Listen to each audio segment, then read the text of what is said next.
Dure question, hein. Est-ce qu'il y a un passage du manga, une scène ou un personnage où tu as complètement changé d'avis par rapport à ta lecture au tout début? Takumi, parce que je pense que quand j'étais plus jeune, je me rendais peut-être pas compte de sa toxicité. Fallait parler de Takumi, hein. Et, et en grandissant, bah, pareil, en se rendant compte de ce que vaut une femme et de ce que je vaux, et ben on se rend compte que Takumi, en fait, c'est juste un personnage très bien écrit, mais horrible, et qu'en fait, aucune femme ne mérite ça. Du coup, je ressens vachement d'empathie pour Hachi, OK. qui au final, tout ce qu'elle veut, je pense, c'est se faire aimer à fond.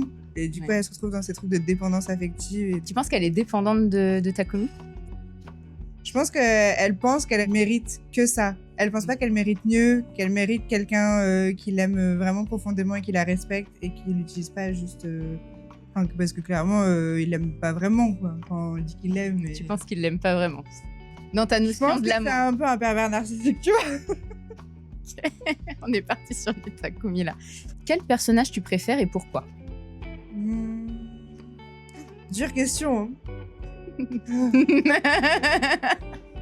Je pense que mon cœur va quand même à Nana Komatsu. OK. Parce que je pense que je m'identifie beaucoup à elle. D'accord. Et notamment dans ma jeunesse, j'ai pu faire, je pense, les mêmes bêtises qu'elle.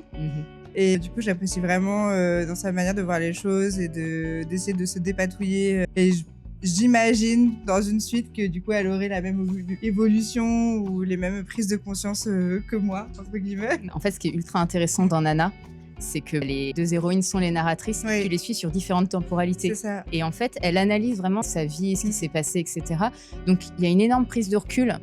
Pour moi, vous allez voir dans une autre vidéo, en fait, Nana, c'est un manga sur l'introspection.